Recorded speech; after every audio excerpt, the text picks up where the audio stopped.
Communauté La Messe Kizouk, le Seigneur soit avec vous. Bienvenue à l'Église à 2000 ans. C'est l'évangélisation 4.0.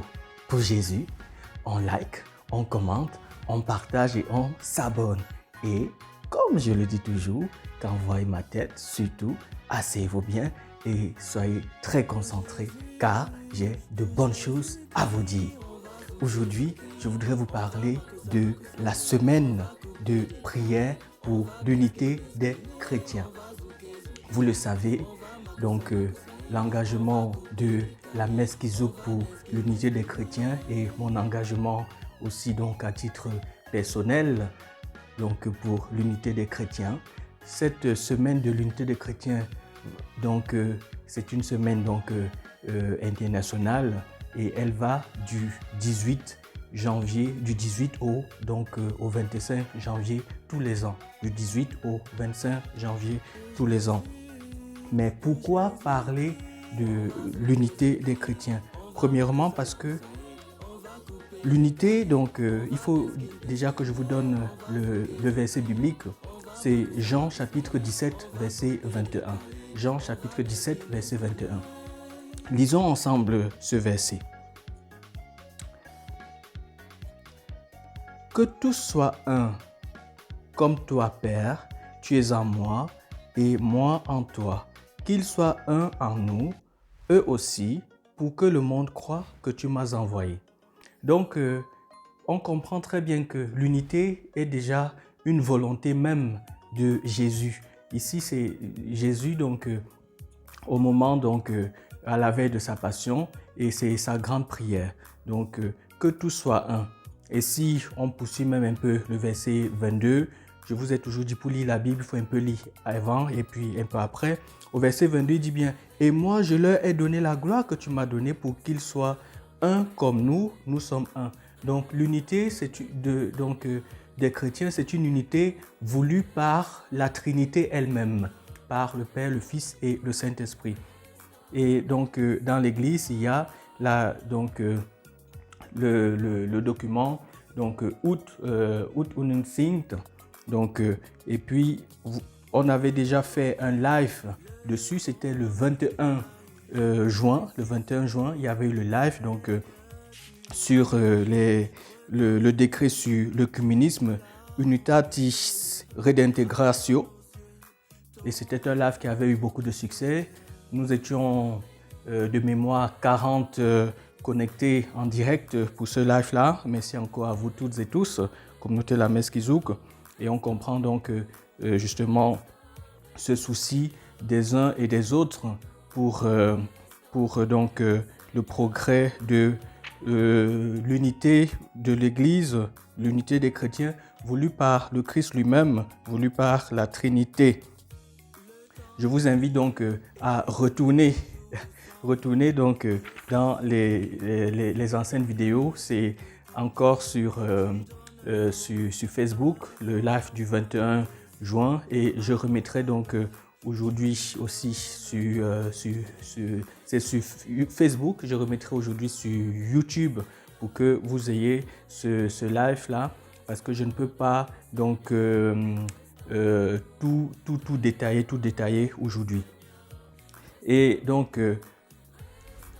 au niveau, peut-être déjà, il faudrait que je vous le précise.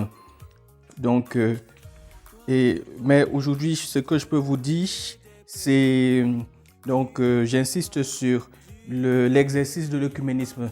Là, nous sommes dans le Concile Vatican II, Concile d'ailleurs œcuménique Vatican II, donc qui comporte les constitutions, décrets et déclarations.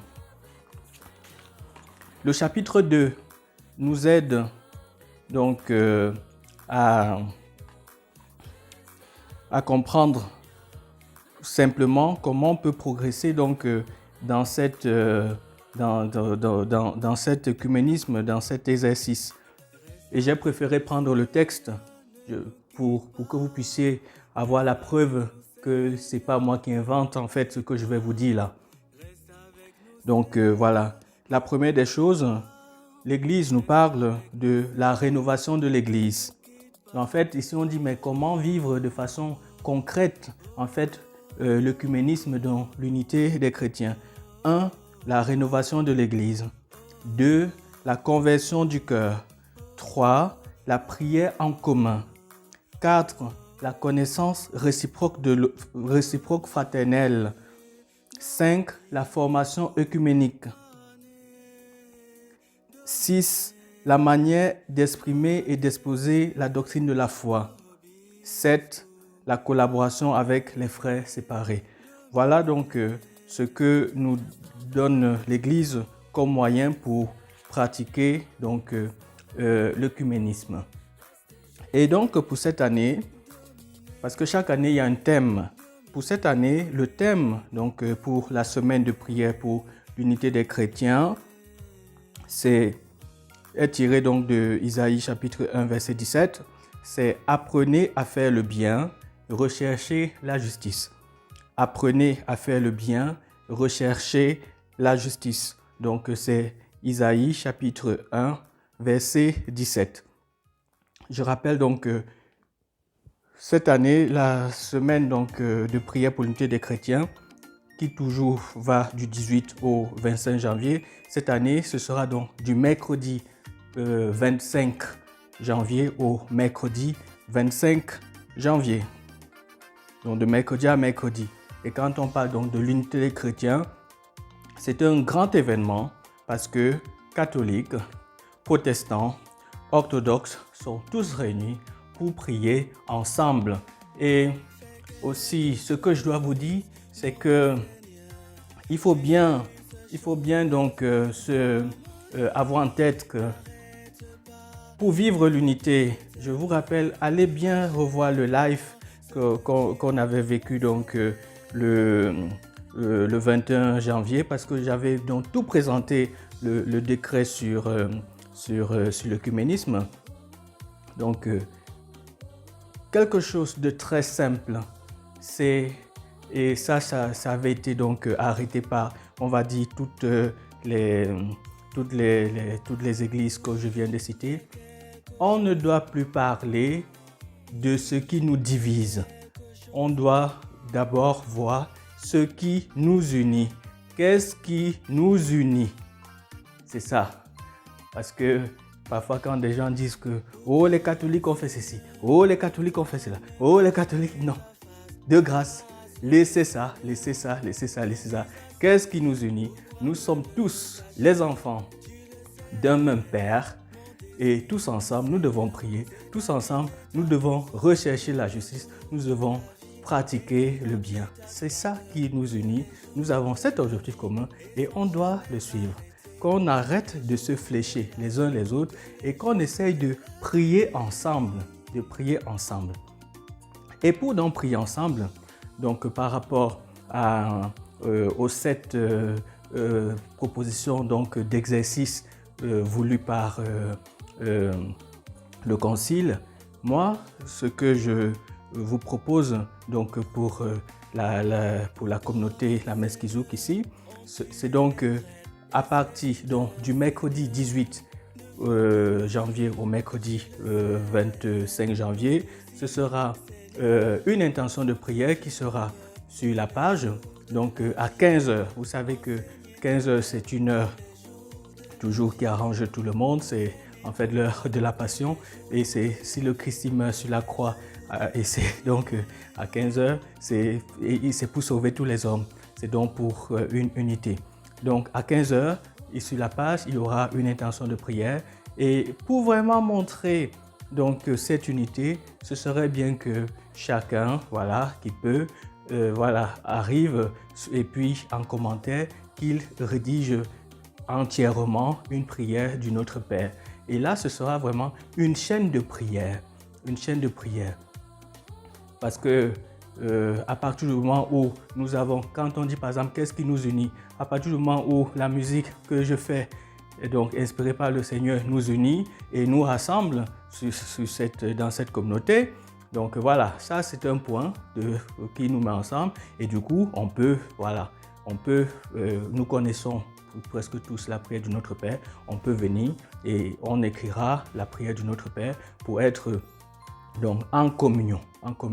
je mets ça à 15 heures parce que c'est l'heure de la passion du Christ et du coup, ça ne va pas empiéter les horaires des publications. Par exemple, on a des publications à 10 heures le matin ou d'autres publications à 19 heures, 19h30. En fait, les lives, c'est 19h30.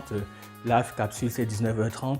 Et puis, le proverbe, la maxime, donc la musique qui booste en semaine.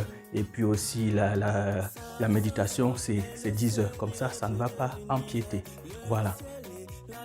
On se donne donc rendez-vous pour l'unité des chrétiens le mercredi, donc 18 à 15 heures pour l'intention de prière qui sera formulée. Et chacun vient, il écrit une prière du Notre Père et on sera en chaîne de prière. C'est comme ça qu'on pourra être unis au monde entier. Et le thème justement de cette année pour la semaine de prière pour l'unité des chrétiens a été choisi par les chrétiens du Minnesota. Vous voyez, ce sont les États-Unis d'Amérique qui nous permettent de prier avec le thème. Voilà, portez-vous bien et voilà, préparez-vous bien pour cette semaine de prière pour l'unité des chrétiens parce que l'Église a besoin de vous. J'ai besoin de vous. Je vous attends. Je viendrai vous chercher pour les siècles des siècles. Amen.